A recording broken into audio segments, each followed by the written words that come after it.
The city breathes a metallic sigh, a constant hum of distant traffic and the rhythmic drip of condensation from unseen pipes. Rain, a persistent drizzle, smears the already bruised sky, painting the high-rises in shades of industrial gray and bruised violet. You are Marcus Thorne, and this is your world, a tapestry woven from concrete, neon, and the quiet desperation that clings to every shadow. Your office, a small rectangle of weary existence, reflects it all. The chipped mug on your desk, the stack of cold case files that mock you with their silence, the faint scent of stale coffee and forgotten hopes. Outside your window, the perpetual twilight of the city offers no solace, only the endless dance of headlights through the rain-streaked glass. For years, you've watched this same tableau, the relentless churn of life and death, of secrets buried and truths unearthed. Each new case, another thread in the tangled knot of human failing. You've seen enough to know that justice is a fickle mistress, often blind, sometimes bought, and rarely kind. The comms unit on your desk, usually content with its low-frequency hum, suddenly crackles to life, a sharp, insistent demand for your attention. It pulls you from the quiet contemplation of the city's melancholy, a jolt back to the immediate, the pressing, the mundane. The plastic feels familiar, a conduit to the next problem. "Thorne," you utter, your voice a gravelly murmur, worn smooth by countless interrogations and too many sleepless nights. A voice, brisk and professional, filters through the static. It belongs to a colleague, one of the younger ones, still brimming with a naive zeal that you find both admirable and exhausting. Marcus, a new one, missing person, filed an hour ago.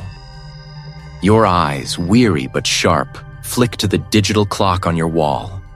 Past 7. Another evening dissolved into the city's insatiable maw. Details. Anya Sharma, corporate analyst, works for Argent Holdings downtown. 28. Not a trace since yesterday morning. Her roommate, the caller, says it's not like her. No note, no fight, just gone. The colleague's voice holds a slight edge of bewilderment, the kind that often precedes the slow creep of unease. Anya Sharma. The name hangs in the air, unremarkable, almost forgettable. You picture her. Probably a quiet type, diligent, lost in the data streams of a large corporation. The kind of person who leaves no ripples, whose absence should be easily explained. A lover's quarrel, an impulsive trip, a forgotten phone. These are the narratives you've replayed 1,000 times. Argent Holdings, you muse aloud, the name echoing with a faint, unpleasant resonance. A titan in the city's financial district, its glass towers piercing the perpetual gloom. Not a place where low-level analysts simply vanish without a trace. As the colleague continues to relay the sparse details, a small apartment near the docks, a routine commute, no known enemies. A fleeting, unsettling image flashes behind your eyes. A yacht at anchor storm closing in, sealed briefcases. The vision is sharp, incongruous with the dull reality of Anya Sharma's life. A sudden intrusion of something far grander and more dangerous. You shake your head, dismissing the phantom, focusing on the tangible. Any signs of forced entry at the apartment? You ask, pulling a fresh notepad towards you. The paper, stark white against the scarred wood of your desk, feels like an invitation to a new labyrinth. No, clean. Door locked from the outside. No broken windows. Her phone's off. Last ping was near her apartment building yesterday at 7:30 a.m. A clean disappearance. Those are the ones that prickle your instincts. The messy ones, filled with overturned furniture and shattered glass, speak of passion or desperation. The clean ones speak of calculation, of intent. Any family in the city? An aunt, out of state. Roommate says Anya mostly kept to herself. Her social media is sparse, mostly professional connections. No recent travel plans, no large withdrawals from her accounts. Unremarkable. A ghost in the machine. And yet, the colleague's tone, despite the lack of immediate red flags, holds a nascent tremor. They're already sensing it too, aren't they? The subtle shift from routine to something more sinister. You stand, pushing back from your desk. The chair groans in protest, a familiar complaint. Send me the full report. I'll head out to the apartment. Get a uniform to secure the scene. Make sure nothing else walks out. Your instructions are automatic, honed by years of practice. Each word a step in a well-trodden path.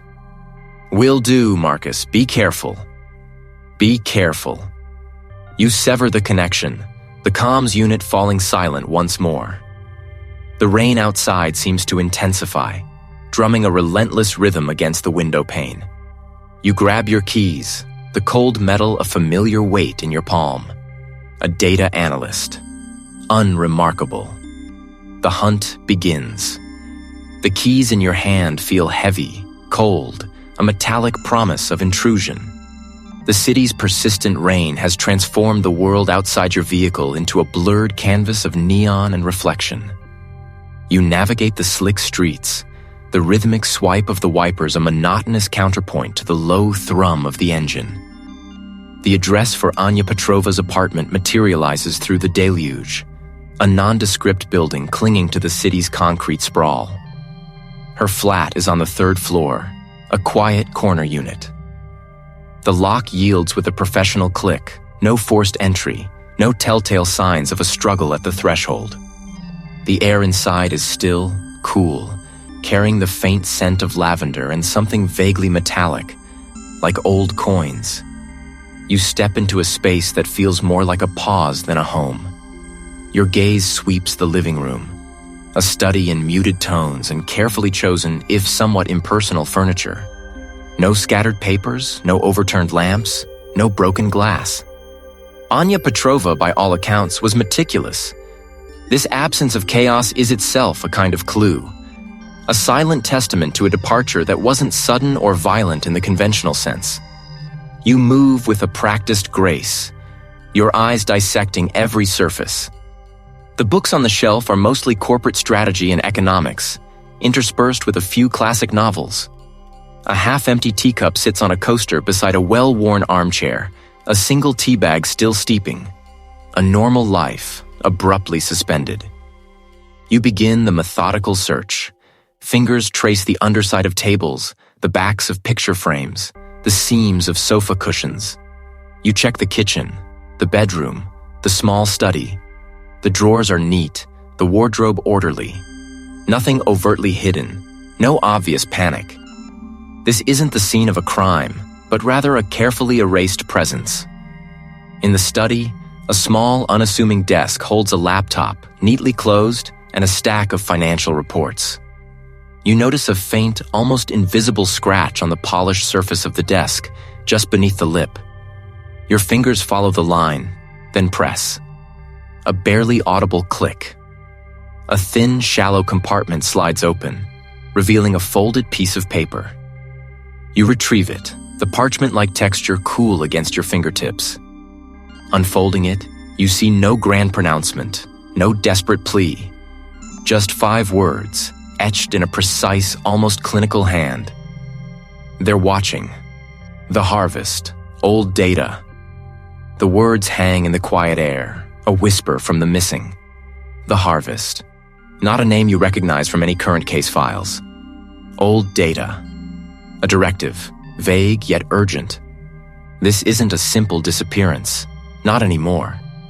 You photograph the note, then carefully re-hide it, leaving the scene as you found it. The first thread, pulled taut, leading into an unseen labyrinth. The drive to Omnicorp Solutions is a blur of streetlights and the persistent drum of rain. The city outside feels heavier, its secrets pressing in. Omnicorp's headquarters is a gleaming monolith of glass and steel, a testament to its power and reach. The lobby is a symphony of hushed efficiency, polished marble reflecting the glow of discreet lighting. You present your credentials to a receptionist, a young professional whose smile feels manufactured, designed to deflect rather than welcome. A few moments later, a colleague, a man in a crisp suit whose name you don't bother to remember, escorts you through the labyrinthine corridors. His demeanor is polite, almost solicitous, but his eyes hold a wary detachment. Anya was. A quiet employee, the colleague offers, his voice smooth, devoid of genuine concern. Very diligent, head down, no trouble. He paints a picture of a woman entirely unremarkable, a cog in the vast corporate machine. His words are a subtle misdirection, attempting to diminish Anya's significance, to make her disappearance seem trivial. You observe him, noting the way his gaze flits from your face to the polished floor, never quite settling. You are led to Anya's workspace, a cubicle identical to 100 others, yet now stark in its emptiness. The colleague hovers, a silent sentinel, his presence a pressure, a reminder that you are on their turf. You ignore him, your focus absolute. Her desk, like her apartment, is meticulously organized. A few personal items, a small potted succulent, a framed photograph of a serene landscape, not a person. You request access to her work computer. As the system boots up, you feel the weight of the colleague's gaze. You navigate through her files, a digital landscape of spreadsheets, reports, and internal communications. Standard corporate fare. But you remember the note. Old data. You delve deeper into archived folders, into system logs. It's a needle in a digital haystack. Then you find it. Not a file, but a series of deleted entries, carefully scrubbed from the active directories. A project folder labeled simply Project Chimera, with a creation date nearly 2 years old, yet modified just days before Anya vanished. Within it, a single, highly encrypted file. The name of the file offers no immediate clues, a string of alphanumeric characters. You attempt to decrypt it, but the corporate system blocks your access, citing security protocols. The colleague clears his throat. Is there anything else, Detective? His tone is subtly edged, a blend of impatience and veiled authority. Just one more thing. You reply, your voice even. You open a browser, accessing the company's public-facing news archives. You scroll, searching for anything that might connect to The Harvest or Project Chimera. Most articles are bland corporate announcements, quarterly reports, philanthropic endeavors. Then, a small blurb, several months old, catches your eye. A high-profile industry event, a gathering of prominent business leaders and investors, hosted by Omnicorp. The image accompanying the article shows a sleek, opulent vessel. The scene is oddly potent, an almost cinematic tableau of clandestine power. A shiver of recognition, a faint echo of the note's cryptic warning, traces down your spine. The Harvest. Old data. And now a yacht, a storm, sealed briefcases. The threads begin to intertwine, forming a nascent, dangerous pattern. This isn't just about a missing analyst. It's about the secrets she stumbled upon, secrets powerful enough to be traded in the eye of a coming storm. You sever the connection, closing the browser.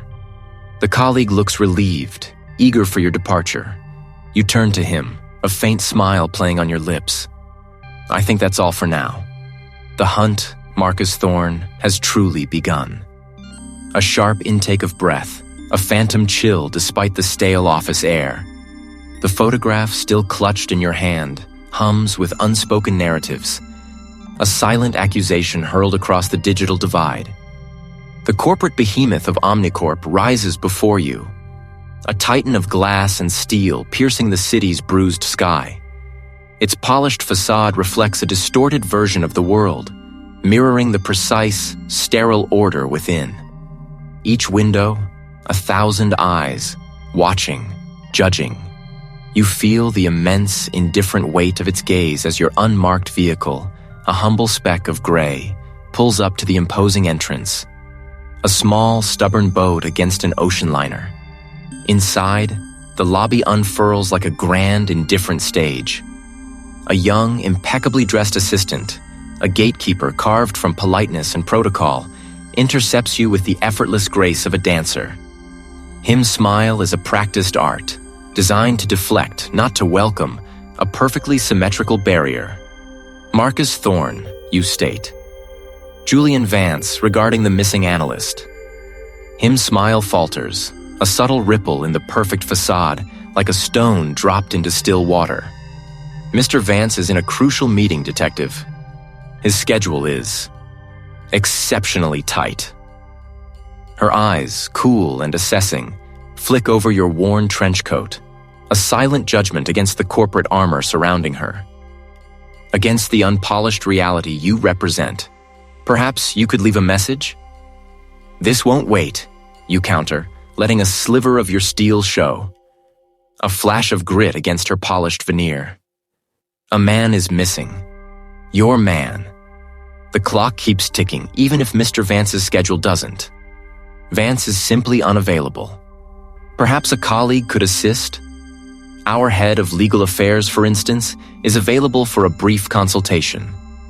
The suggestion is a transparent shield, a bureaucratic barricade, a wall erected before you even reach the inner sanctum. You know the game. Legal affairs means obfuscation, carefully worded denials, and the slow, deliberate grind of official channels designed to exhaust and deter. But you play along, for now, a reluctant pawn in their corporate chess match. There's a quiet hum, a pervasive thrum of unseen machinery, of gears turning in the corporate engine, a ceaseless, dispassionate churning of profits and secrets. The air grows heavier with each step, thick with the weight of unseen information, of guarded truths. The head of legal affairs, a man whose tailored suit seemed to be an extension of his own rigid posture, greets you in a conference room designed for intimidation. The table, a vast expanse of polished granite, seems to separate you from him by miles, a chasm of power and intent. No warmth here, no invitation. Just calculated defense, an impenetrable fortress of legal precedent. His gaze is direct, unwavering, yet reveals nothing, like looking into a perfectly still, deep pool. Detective Thorne. He begins, his voice smooth, devoid of inflection, a perfectly calibrated instrument of corporate rhetoric.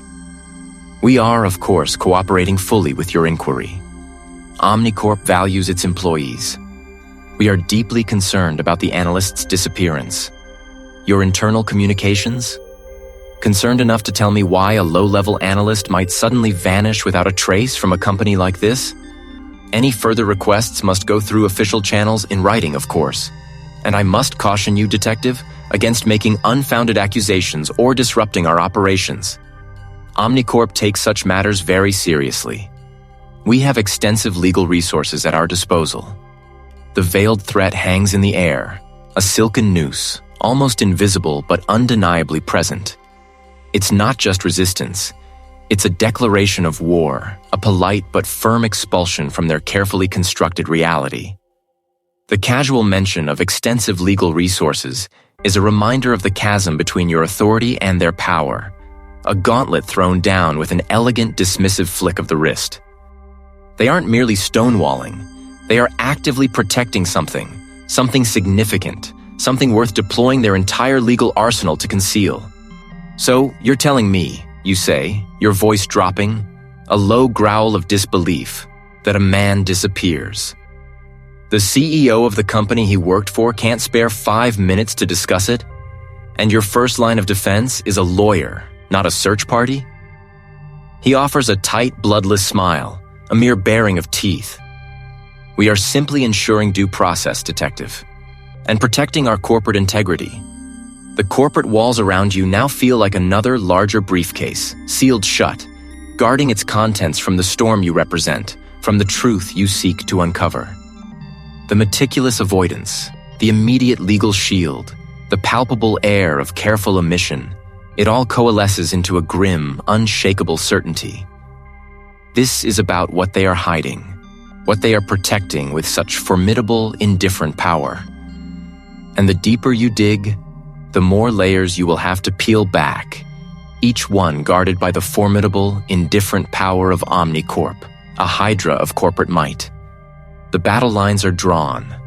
The meticulous tidiness of your desk, usually a comfort, feels like a facade, a thin veneer over something deeply unsettling. A sudden, sharp vibration pulls you from the reverie. Your burner phone, a device reserved for whispers and shadows, pulses against the worn leather of your jacket pocket. You retrieve it, the screen a stark white against the dimming light of the late afternoon. No caller ID, no number. Just a single, untraceable text message. A string of coordinates, followed by 3 stark words. He knew too much. A cold current snakes through you, sharper than the city wind. This isn't about Anya anymore, not directly. This is a new thread, a fresh wound in the fabric of your investigation. The message is too precise, too urgent to dismiss. The coordinates lead you to the forgotten edge of the industrial district, a place where the city exhales its rust and neglect. An abandoned processing plant looms against the bruised twilight sky, its skeletal framework a monument to bygone industry. The entrance is a gaping maw, a rusted gate hanging askew. Your flashlight beam cuts a narrow path through the dust motes dancing in the heavy air, illuminating the ghostly shapes of dormant machinery, draped in cobwebs and the grime of years. The metallic tang of old oil and something else, something cloying and sickly sweet, prickles your nostrils. You follow the beam, a solitary figure in a tomb of industry, until you reach a section dominated by a massive derelict conveyor system, its belt shredded and torn. There, at the foot of a towering gantry, lies the body. Not Anya. Your beam settles on him, a man crumpled awkwardly, his limbs twisted at unnatural angles. A heavy metal housing, once part of the conveyor mechanism, lies half on, half off his chest, pinning him to the grimy concrete. The scene is meticulously arranged to scream accident. A faulty chain, a collapsing structure, the inevitable tragedy of an old, neglected factory. But you've seen too many accidents, Marcus Thorne, and too many staged deaths. This one sings a discordant note. You approach cautiously, your gaze sweeping the scene, absorbing every detail. The man's face is pale, his eyes wide and vacant, staring up at the skeletal ceiling. He's dressed in surprisingly neat, if slightly rumpled business casual attire, a stark contrast to the grime of his surroundings. His name, you'll later confirm, is David Vance, a former Omnicorp analyst, terminated just weeks before Anya's disappearance. Your eyes trace the supposed cause of death, the heavy metal housing. It's certainly capable of inflicting such damage. But then you notice the details. The dust on the gantry above, thick and undisturbed, yet the section where the housing supposedly broke free is suspiciously clear. A fresh, almost too perfect break on the rusted chain, as if snapped with surgical precision, not the slow, corrosive decay of time. And the body itself. No defensive wounds on his hands, no frantic struggle evident in the displaced dust around him. His glasses, though cracked, are still perched precariously on his nose, not flung away by a violent impact. Most telling of all, the faint, almost imperceptible imprint on the concrete beside his head, partially obscured by the metal housing. A small, circular indentation, a perfect fit for the heel of a heavy boot, pushing down, not a slip, not a fall. The air in the abandoned plant grows heavy, thick with unspoken truths. This isn't an accident. This is a message. A brutal, unambiguous warning. David Vance knew too much, just as the text message claimed. The corporate walls around you, Marcus Thorne, have just revealed their true nature. It's about tearing down the walls, no matter the cost. You pocket the phone, the metal cool against your palm, and grab your worn leather jacket. Its familiar weight a fleeting comfort against the sudden chill that now permeates your bones.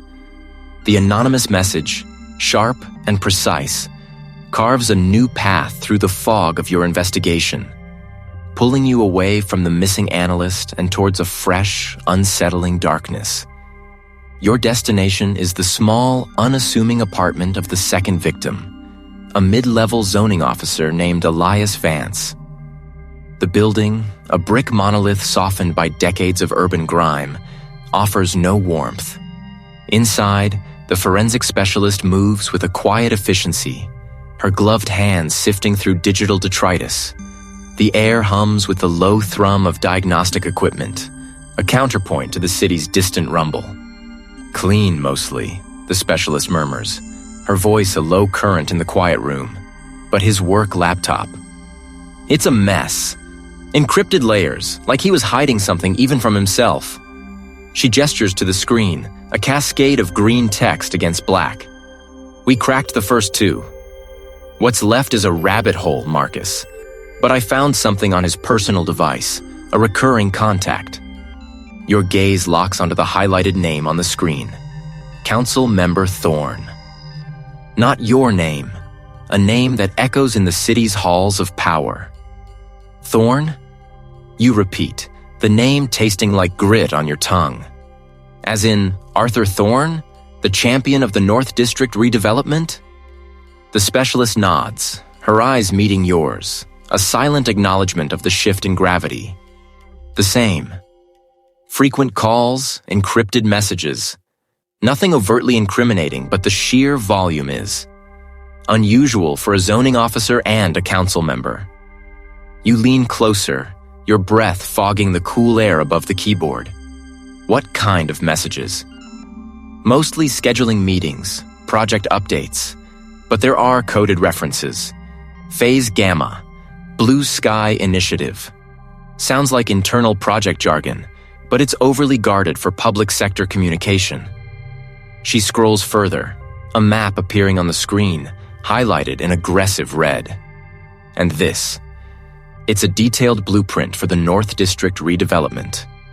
Vance had marked specific parcels, high-value properties, all slated for compulsory purchase and demolition. Your eyes trace the red lines, a spiderweb of forced acquisitions. The North District redevelopment. Arthur Thorne, its loudest advocate, now linked directly to a dead zoning officer. A knot tightens in your gut. The threads are starting to weave into the very fabric of the city's political infrastructure. Did Vance have any personal stake in these properties? You ask, your voice low, a predator testing the air. The specialist shakes her head. None that we can find. But these marked properties, they're all owned by shell corporations, registered offshore. Classic layering. The pieces click into place with a sickening finality. This isn't just corporate espionage, it's a systematic plunder, veiled by urban renewal. The second victim, a zoning officer, was likely privy to the details, perhaps even an unwilling participant. And Arthur Thorne, the city council member, stood at the apex of its public face. The storm outside gathers strength, its growl audible even within the sealed apartment. You feel the city bracing itself, much like your own resolve hardens. The air thickens with unspoken questions, with the weight of the conspiracy now clearly extending into the highest echelons. A new lead, born from the depths of Vance's digital life, pulls you towards the docks, towards the shifting, aqueous heart of the city's wealth. The address is cryptic, a slip of paper found tucked beneath Vance's keyboard, hand-scrawled with a single word: Eclipse. The rain lashes down as you drive, the wipers fighting a losing battle against the deluge. The docklands are a skeletal silhouette against the bruised sky, cranes reaching like gnarled fingers towards the churning clouds. You pull up to a secluded berth, the air heavy with the scent of salt and fuel. The vessel, sleek and obsidian, gleams dully under the intermittent flashes of lightning. As you approach, the wind rips at the umbrella, revealing the sharp patrician features of council member Arthur Thorne. Pleasure? His gaze drifts to the briefcases, then back to you, a silent message passing between you. They are too perfect, too numerous for casual travel. Your eyes narrow, taking in the scene. The storm is not just a backdrop, it is a participant, mirroring the turbulence you now feel in your soul. This isn't a chance encounter. This is a clandestine rendezvous, a transfer of power, or perhaps of illicit gains. Councilmember Thorne, you reply, your voice cutting through the wind. I'm investigating the death of Elias Vance. His digital footprint led me here, and to those. You nod towards the briefcases, the metal glinting in the dim light. Care to explain what a city council member is doing with a collection of sealed briefcases on a yacht during a storm after midnight? His smile is thin, a predatory curve of the lips. Business, Detective. The business of moving this city forward. But his eyes betray a flicker of something else. A cornered animal, calculating its next move. The wind howls, snatching at your coat, and you realize the storm is not just closing in on the city, but on you, on this entire rotten enterprise. The air is thick with the scent of rain, salt, and the acrid tang of rising tension. You are no longer just chasing a missing person. You are standing on the precipice of a political earthquake. The wind, a furious phantom, tore at your coat, the last words of the enigmatic figure chilling you more than the encroaching squall. Business, Detective. The business of moving this city forward. The predatory glint in his eyes, the subtle shift of his posture, a cornered animal, yes, but one preparing to pounce, not flee. You watched him melt into the city's churning shadows, leaving you with a taste of ash and the growing certainty that you were swimming in waters far deeper than any missing person case. The city hummed with a malevolent energy, its pulse quickening with the storm. You needed a touchstone, a voice of reason in this cacophony of lies.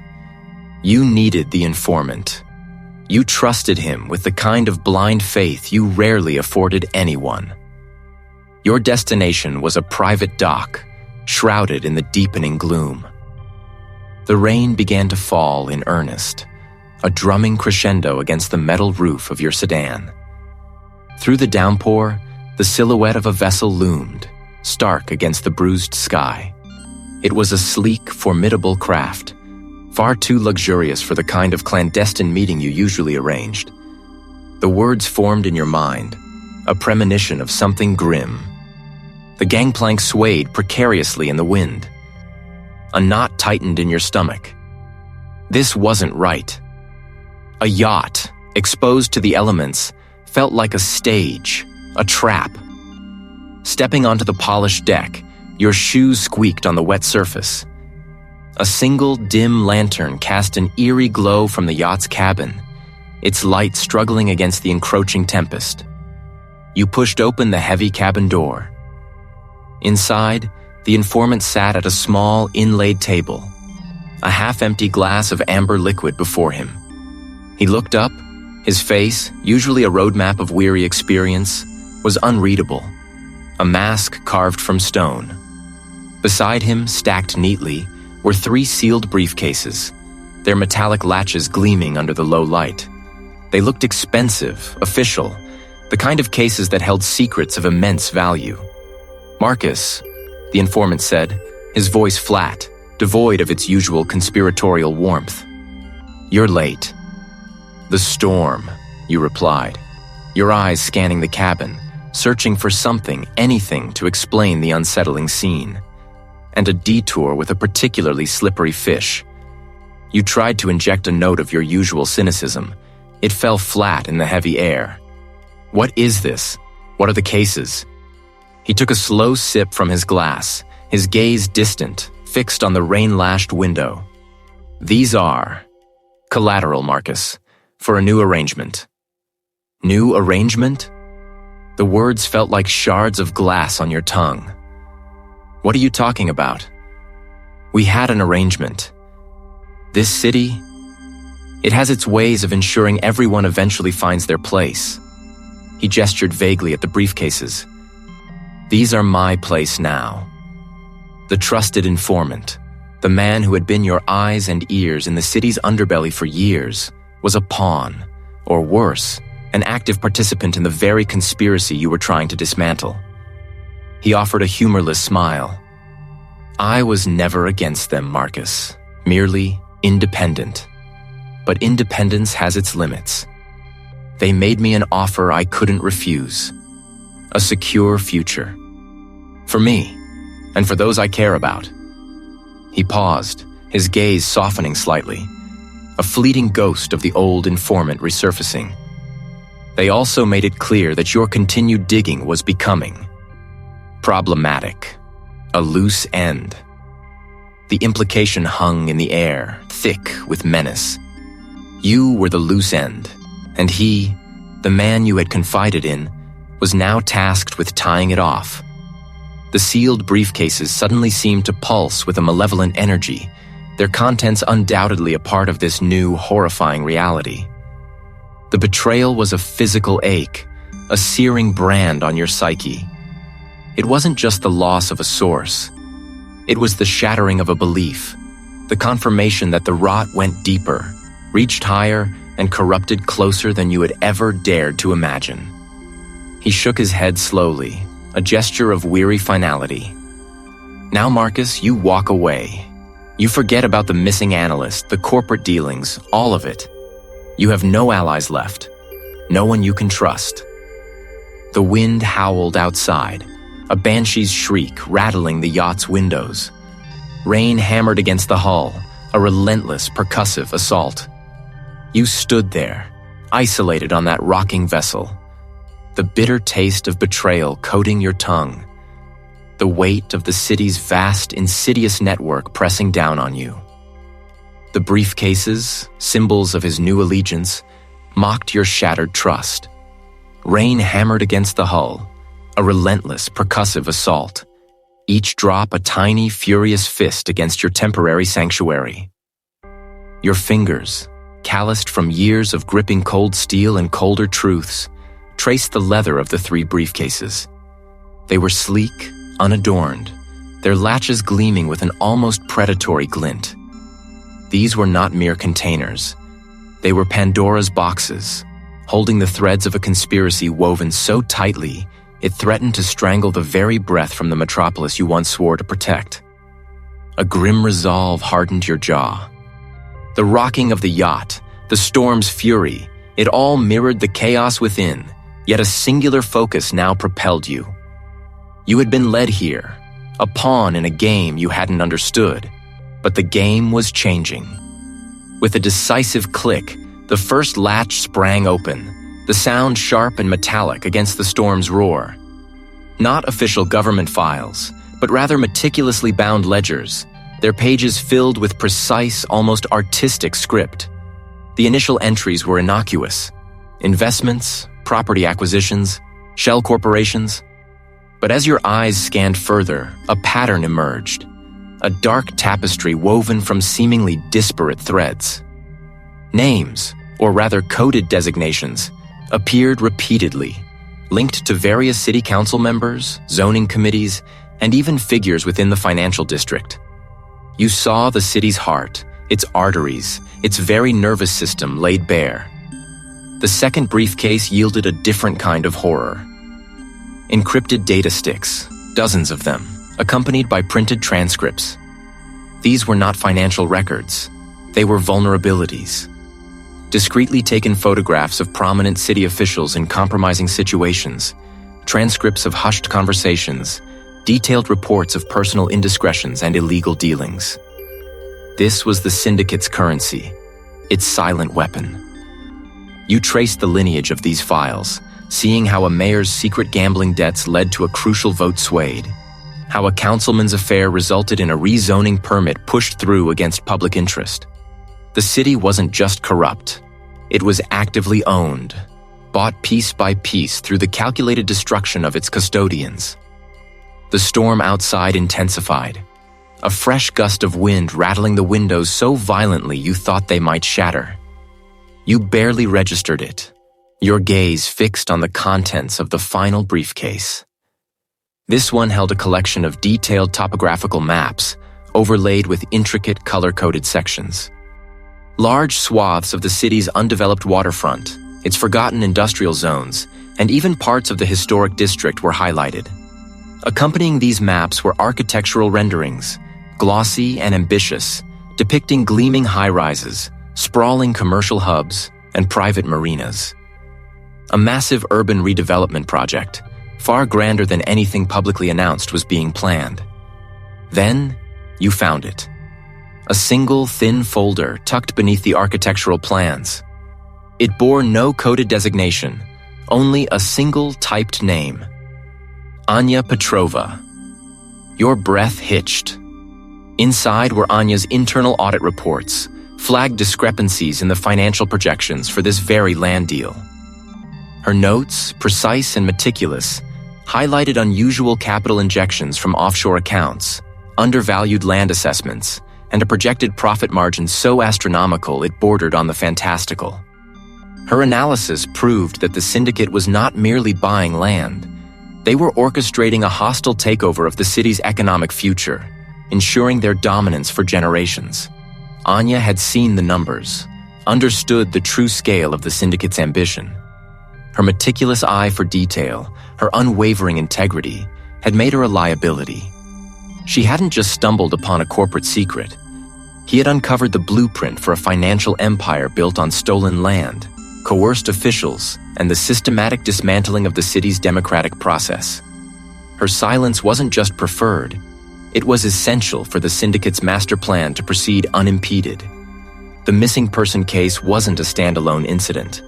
It was a critical, brutal component of a much larger, terrifyingly coherent strategy. The yacht pitched violently, throwing you against the bulkhead. The briefcases scattered, documents spilling across the floor, a confetti of damning evidence. Their immediate goal, this massive land deal, was not merely about profit, but about consolidating their power, solidifying their grip on the city's very soul. You were holding their entire empire in your hands, the delicate balance of their meticulously constructed illusion. The storm outside raged, a fitting backdrop for the war that was now inevitable. You were no longer just a detective on a missing person case. You were a man adrift in a sea of overwhelming corruption, armed with dangerous truths, and suddenly, utterly alone. There was no turning back. You stood there, isolated, the city lights blurred into smeared streaks across the tempest-swept expanse, a distant, indifferent glow. The weight of the briefcases, twin anchors on the polished wood, mirrored the burden in your gut. They held the damning ledger, the encrypted files, every crooked signature, every laundered coin, every whispered betrayal tied to the land deal. This was it, the precipice. You moved, the yacht swaying beneath your feet like a cradle rocked by an angry god. Each step was a pact with the storm. The chill seeping into your bones was not just from the weather, but from the grim certainty of what awaited. The city, a behemoth of glass and steel, beckoned with its false promises, its true heart now laid bare before you. The storm had intensified, a furious climax to the city's hidden drama. You arrived at the pinnacle, a penthouse suite atop the gleaming monolith that was the Thorne Tower Julian Vance's domain, the nexus of their final act. The air within the building hummed with an artificial calm, a stark contrast to the meteorological fury outside. You stepped into the opulent space, a vast expanse of polished marble and floor-to-ceiling glass, where the city lay exposed beneath a canvas of angry clouds. The room pulsed with the low murmur of conversation, the clinking of crystal, the scent of expensive cigars and desperation. Faces, too familiar from the periphery of your investigation, turned in polite surprise, then stiffened into masks of recognition. Julian Vance, a predator in a tailored suit, stood by a panoramic window, his silhouette stark against the stormy sky. A glass of amber liquid gleamed in his hand, a casual prop for a man holding the city in his palm. A subtle, almost imperceptible shift in the room's energy followed, like a ripple across still water.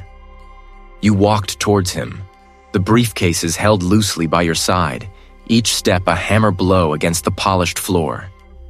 The conversations around you faltered, then died, though perhaps not entirely unwelcome. You always did have a flair for the dramatic. "The drama's just beginning, Vance," you replied, your voice a gravelly counterpoint to his smooth cadence. "The final act of your little play." His lips curved into a predatory smile. "Ah, the righteous avenger. Still chasing ghosts, are we? Some threads, Marcus, are best left unraveled. They only lead to deeper tangles." "Some threads," you countered, lifting one of the briefcases slightly, "lead to the truth, and to the people you sacrifice to keep your secrets buried." Vance's eyes flickered to the briefcases, a momentary widening that betrayed his composure. "Those briefcases, Marcus. I wonder what trinkets you've collected. Childish curiosities, I imagine. Curiosities that detail every land grab, every bribe, every life you've crushed underfoot to build your empire."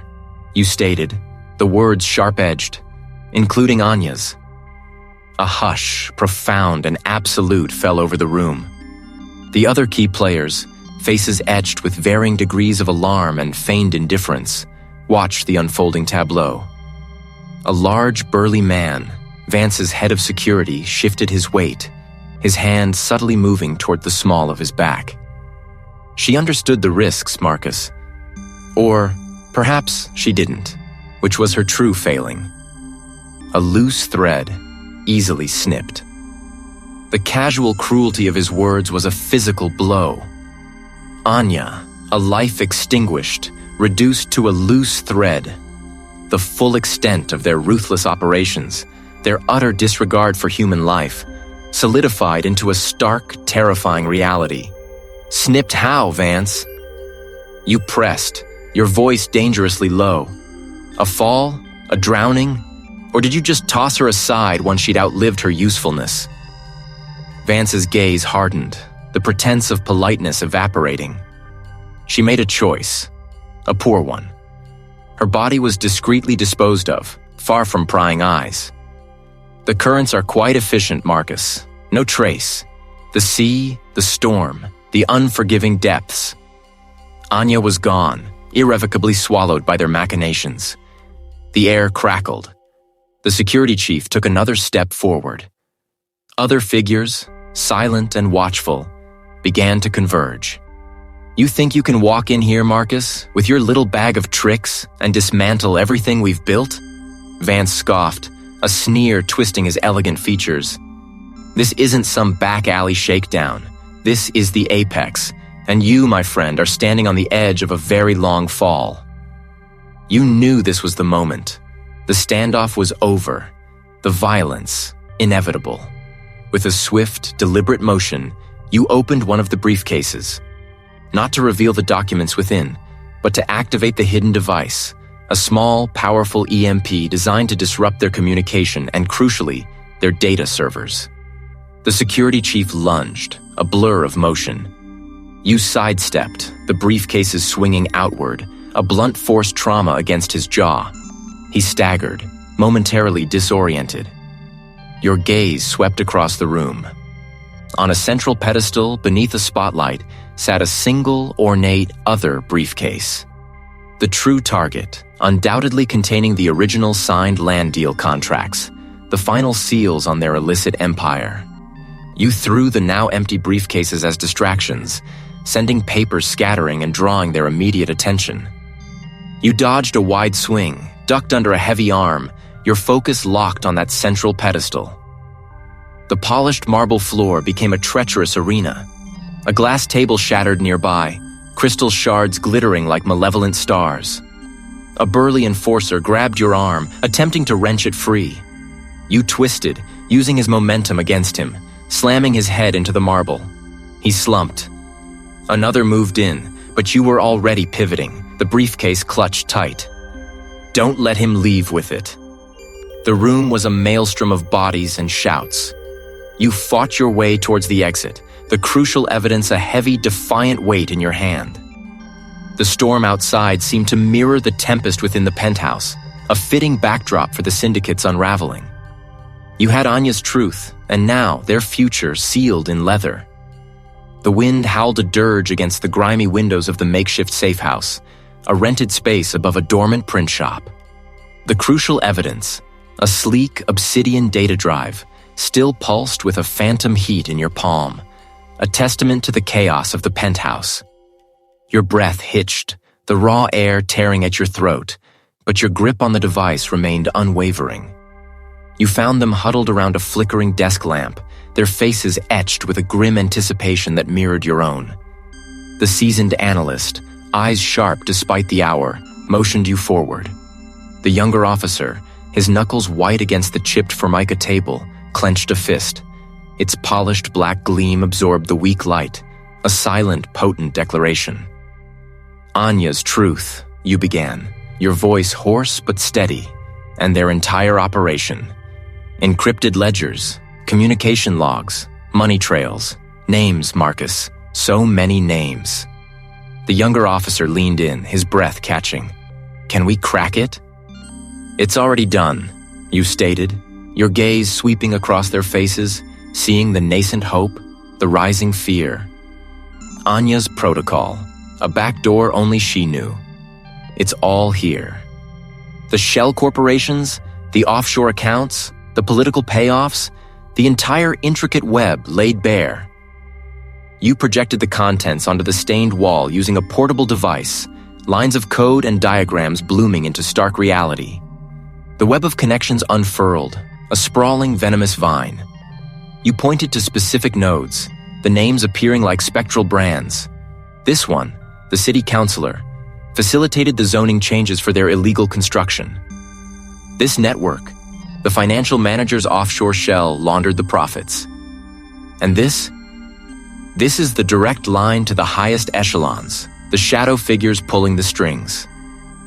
The seasoned analyst whistled softly, a sound of grim admiration. It's deeper than we imagined. A hydra. We cut off some heads tonight, you countered, your jaw tight. But the body still lives. The next hours blurred into a frantic symphony of planning and coordination. Calls were made, encrypted messages dispatched, a silent, rapid mobilization. The targets were clear, their weaknesses exposed by Anya's meticulous record-keeping. Dawn was a promise of reckoning. When the first reports trickled back, carried on the frantic static of police radios, a tense relief settled over the room. Raids were successful. Corrupt city officials, including a prominent city councilor whose name had long been whispered in the city's underbelly, were apprehended. A network of financial managers, their hands deep in the syndicate's coffers, were taken into custody. Enforcers, their faces once cloaked in anonymity, now stared blankly into flashing cameras.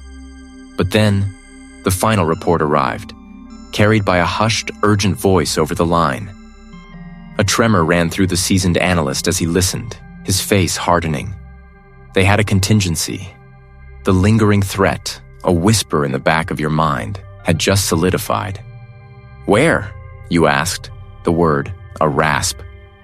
A private dock on the industrial side, he replied, his gaze unwavering. They were already there.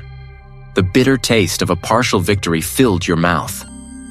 You had ripped open the syndicate's guts, exposed its rot for all to see. But the true puppet masters, the ones who had pulled Anya's strings, had slipped away. The city, when the news broke, convulsed. Headlines screamed, televisions blared, and the airwaves crackled with outrage and disbelief. The intricate web of corruption, once hidden beneath a veneer of respectability, was now laid bare for everyone to see.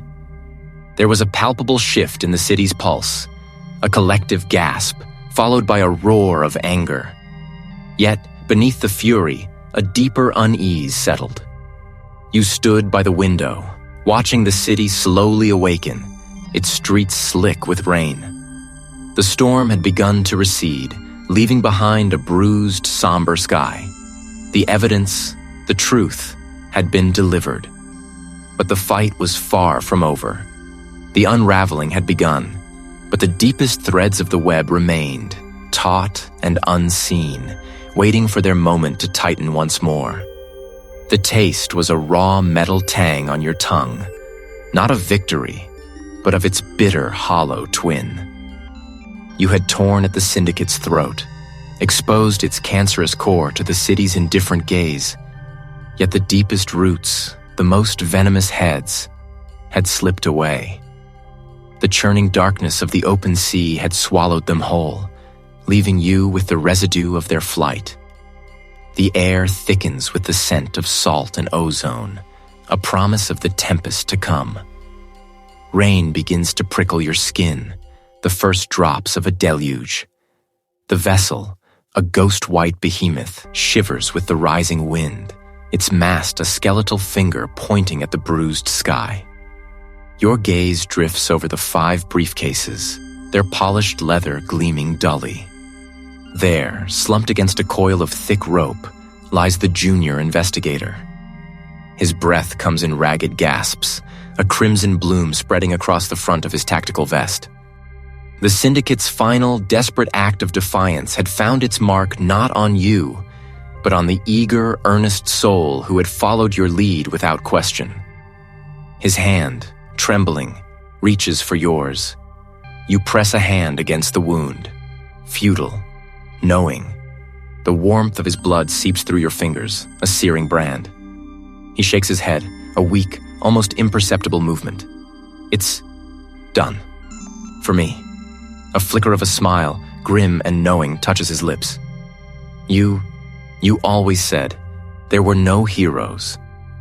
The words are a barb, dipped in the truth you had preached, yet now they pierce you with an unexpected pain.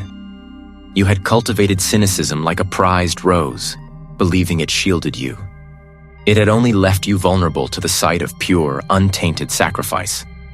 This isn't your fault, he insists, his voice barely audible above the moan of the wind. I knew. The cost. He coughs again, a wet, rattling sound that tears at the fabric of the moment. But you changed, Marcus. You started to believe. The way you looked at the evidence, not just for the win, but for the truth, even when it hurt. Remember, the ledger? The ledger, the forgotten detail. Not the digital one they'd seized, but the physical, hidden one. The one you dismissed as a red herring, a distraction, because pursuing it would have meant exposing a judge, a senator, a pillar of the city, whose connections ran deeper than the syndicate itself, and whose fall would have destabilized everything, jeopardizing the entire operation. You had made a choice, a strategic calculation, sacrificing a deeper, more profound justice for a tangible, albeit incomplete, victory. I copied it, sent it to the internal affairs contact, the real rot, beyond this. His gaze drifts to the sealed briefcases, then back to you. You wanted justice, all of it. Now, you have it. The cost is just higher. His hand goes limp in yours. The light in his eyes extinguishes, leaving behind only the glassy stare of a soul departed. The rain lashes down now, a furious torrent, mirroring the storm brewing within your own chest. You stare at his lifeless face, then at your blood-soaked hands. The briefcases, once symbols of an escape thwarted, now feel like an insult, a petty haul when compared to the magnitude of what you've lost. The syndicate, yes, its visible head was severed, its operations disrupted. Some justice had been served, a jagged, imperfect cut. But the real rot, the one the junior investigator had ensured would eventually surface, that was a wound you had tried to bandage, had actively ignored, for the sake of a perceived tactical advantage. The moral compromises you made, the lines you blurred, the truths you selectively pursued, now coalesce into a heavy, suffocating weight. This boy, this beacon of unwavering conviction, had died because he refused to make the same compromise you had. The victory feels like ash, and the future, a vast, churning sea of regret. The rain, a furious, cold hand, slaps your face, mingling with the spray from the churning water. The light that had flickered in his eyes, a desperate plea, has been snuffed out, leaving only the dull, vacant stare of a marionette whose strings have been cut. Your hands, slick with his warmth, clench. The briefcases, nestled beside him, are your only tether to the world beyond this storm-lashed vessel. You force your gaze from the dead man, the weight of his final breath a phantom presence on your skin. You stoop, your muscles protesting, and secure them. Each one is heavy, not just with its contents, but with the grim tally of lives twisted, careers shattered, and the silent, corrosive rot that has eaten at the city's heart. The storm is a beast now, its teeth gnashing at the yacht's hull. Getting off this vessel, leaving this silent witness to the night's brutal transaction, becomes an urgent primal need. You secure the body as best you can, a grim, respectful act, before fighting your way to the small, inflatable dinghy tethered precariously at the stern. The briefcases are lashed tight, protected from the deluge. The engine sputters, then catches, a defiant roar against the storm's fury. You navigate the treacherous waters, the city's distant lights a blurred, flickering promise through the rain. Each wave is a hammer blow, each gust a struggle. But the destination, the docks, holds the key to the fragile justice you now carry. Hours later, soaked to the bone, the briefcases clutched tight, you stumble onto the deserted concrete of a forgotten pier.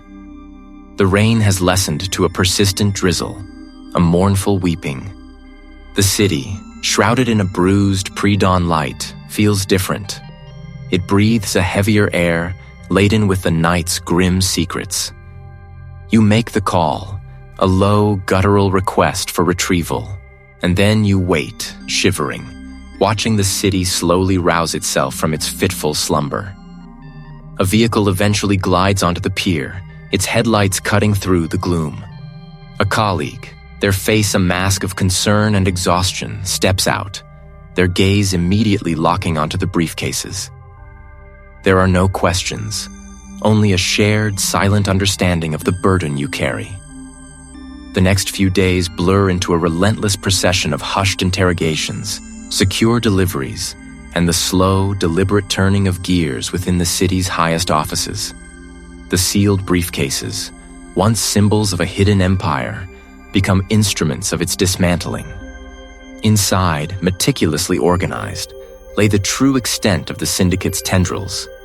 Encrypted ledgers detailing illicit transactions, coded communications outlining political assassinations, and audio files capturing the callous laughter of those who believe themselves untouchable.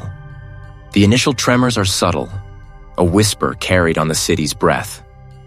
Then, the first crack appears. A high-ranking official, a pillar of the community, is quietly detained. Then another. The news channels, initially cautious, erupt. The reveal is not a single grand announcement, but a cascading series of exposures. The sheer scale of the corruption, the audacious reach of the syndicate into every facet of civic life, from the planning commissions to the judicial chambers, becomes terrifyingly clear. The city gasps, then recoils. The cracks in its foundation are not just visible. They are gaping fissures, threatening to swallow everything whole. You watch it all unfold from a distance, a silent observer in the eye of the storm you helped unleash. The chief, his face etched with a grim satisfaction, summons you to his office, the air thick with the scent of stale coffee and the hum of frantic activity. "Marcus," he says, his voice low, "it's done. Or, at least, the first wave is." He gestures to the panorama of the city visible through his office window, a sprawling tapestry of concrete and glass now bathed in the pale light of a grudging dawn. The briefcases, they were everything, the entire rotten core laid out. You nod, the weariness a dull ache in your bones. The city outside looks different, not just because of the breaking dawn, but because its illusions have been shattered. The city. It's broken in places we didn't even know existed. The chief meets your gaze, a shared understanding passing between you. Perhaps he concedes, but it's a start, a chance to rebuild with eyes open. You spend the next few weeks sifting through the wreckage, helping to piece together the fragments of a shattered system. The initial wave of arrests gives way to a long, arduous process of investigation and prosecution. The city, though reeling, slowly begins its work of healing. There are protests, calls for reform, and a palpable sense of betrayal, but also a nascent hope, a quiet determination to cleanse the rot. One evening, you find yourself on a high vantage point, overlooking the sprawling metropolis. The city lights twinkle below, a deceptive calm spread across its vast expanse. The storm has passed, both the literal and the metaphorical, but the scars remain. You are weary, the cynicism that has always been your shield now a permanent part of your being, perhaps even deepened by the depths of depravity you've witnessed. Yet within that weariness, a new, albeit more cynical sense of purpose has taken root. You understand now that the briefcases were not an end, but a beginning. This battle, this particular skirmish against a formidable enemy, is over. But the fight for true justice, for a city that lives up to its own ideals, is an unending war. You are a sentinel now, a guardian of a truth hard won, forever poised to face the next rising tide of corruption. The city breathes below you, wounded but alive, and you, Marcus Thorne, are its grim, determined, and eternally watchful protector.